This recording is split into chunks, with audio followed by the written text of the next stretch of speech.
I'm King Ross, and you're my loyal subjects, and this is my old crown because my new one is buggered. And here are the WTF Moments from WWE Payback. First, we go to the pre-show. What on earth does Corey Graves' son have to do with WWE Payback? Nothing is the answer to that. Nothing at all. Why is he on it? Renee Young or Chris Jericho from 1999? You decide. Now, my inferior American counterpart, Jerry Lawler, he's not really a king, claims that people boo Roman Reigns because it's fun. Now, I thought people did this because they like to cheer who they normally boo and boo who they normally cheer. But apparently this isn't true anymore. I just don't know what's real anymore. Booker T calls NXT announcer Greg Hamilton the Ham, and Greg Hamilton says he comes from a long line of honey glaze. What does that even mean? Corey Graves spots a massive plot hole in WWE WrestleMania 32. Graves said the fact the pre-show panel was there discussing who was going to take control of Monday Night Raw, you know, after Shane McMahon lost to The Undertaker, was absolutely ludicrous. I mean, if WWE's on-screen personalities are questioning it. Corey Graves then questions whether Enzo Amore is on patrol, and then Booker T completely owns him by saying he was once in prison, but now he's a WWE Hall of Famer. Awkward. Jerry Lawler. The highlight reel is an iconic event every time it's on the air.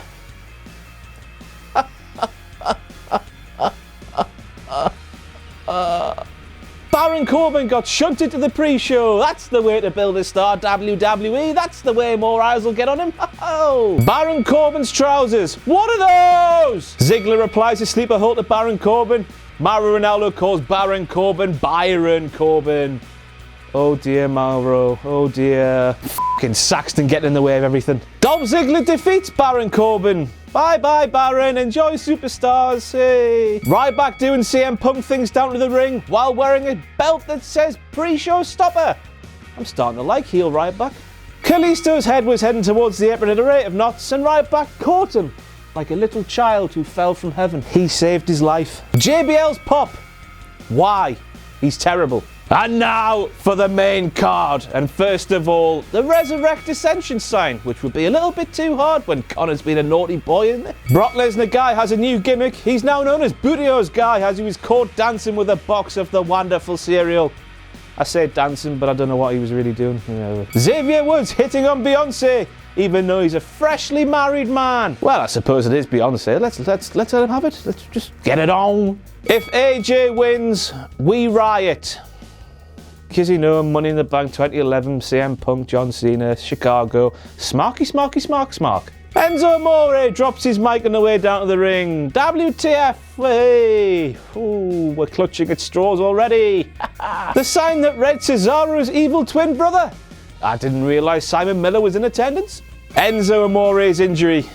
God, bloody hell, that was a hard watch. But thank God WWE felt the need to show us it 12 times in slow motion.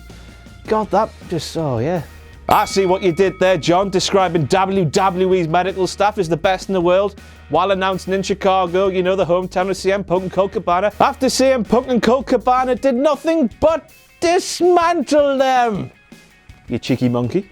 Let's face it, last night was the Kevin Owens show. It all started when the referee asked if him and Sami Zayn were all right, and he told that referee to shut up.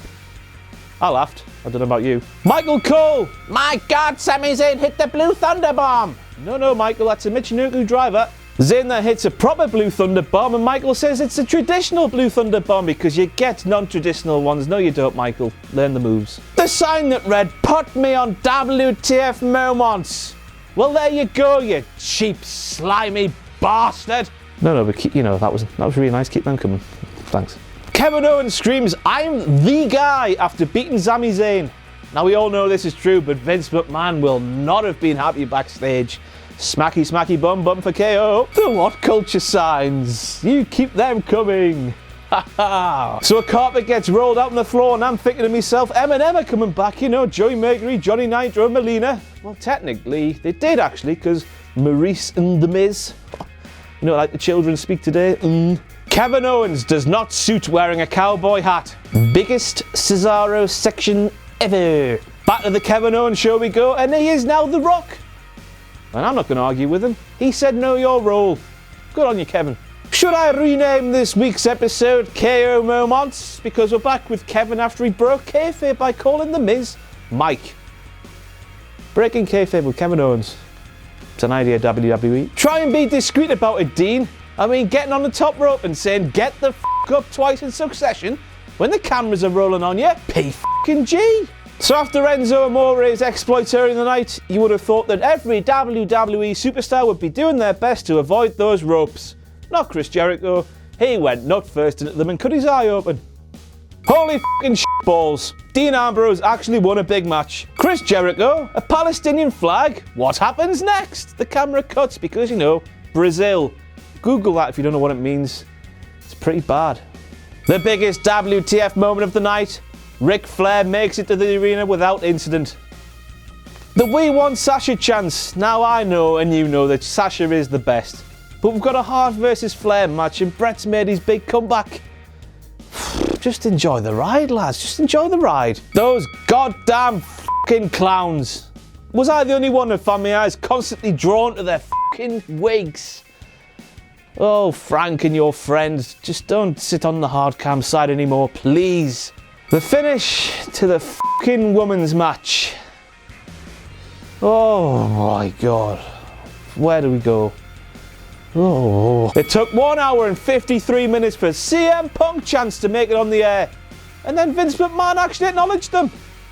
Oof. According to Steph, Shane's misogynistic views of the world will be the downfall of WWE. I mean, Vince did a stellar job, didn't he, with the bra and panties matches and the puppies and the bikini contests and the... I think you're wrong, Steph. Did Fox Sports not have a more recent image of Shane McMahon? And Sports Keeda doing a WhatCulture top 5 list? What? The cheek of it. Where's our recognition, WWE? You love us and we love you.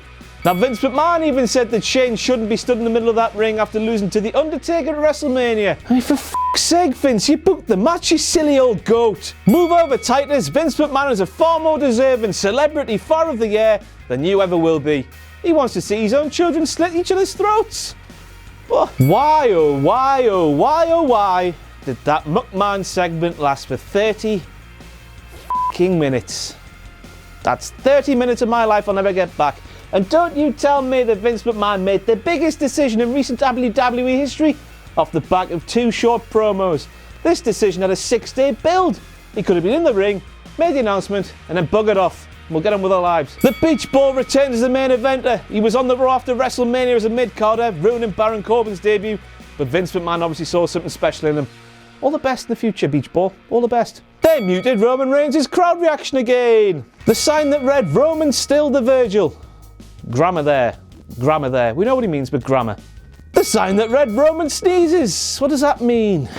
What does that mean? So AJ's got Roman locked up in a submission hold. Roman reaches for the ropes. He touched the ropes, but he twists himself around to touch another rope. You're right next to it, Roman. You could have ended it earlier. So Steph's a babyface now, making that no DQ route to a huge pop? What's going on? And there was me thinking that no DQ matches didn't have rope breaks in them, but Jimmy Corderas has put me right. He's put me right in my place. Apparently a no DQ is not a false count anywhere, so getting to the ropes negates pin attempts. Thank you, James. After all AJ Styles did to Reigns, it took one bloody spear to beat him.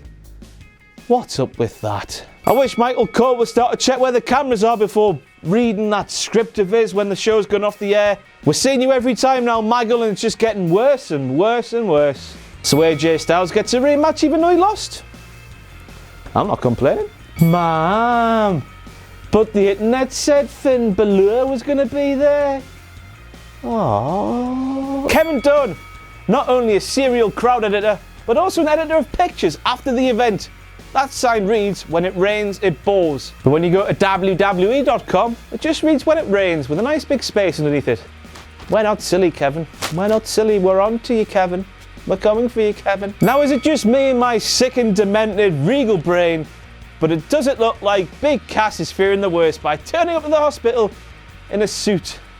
I mean, funerals. That's it for all the WTF moments from WWE Payback. I've been King Ross. You've been my lost subjects. This has been my old crown because my new one is buggered. I'll leave you with this though. I'm not a good guy. I'm not a bad guy. I'm a pork pie. Bye-bye. WhatCulture.com are releasing a new magazine about wrestling, and it's called Wrestling. It'll have 140 pages of timeless wrestling content, including a brand new How WWE Should Have Booked written by this virulent son of a bitch. It will also have a list of the 100 best wrestling matches of all time compiled by WhatCulture staff and wrestling insiders. So the magazine is available to pre-order now. Follow the link in the description and enjoy WhatCulture.com's Wrestling.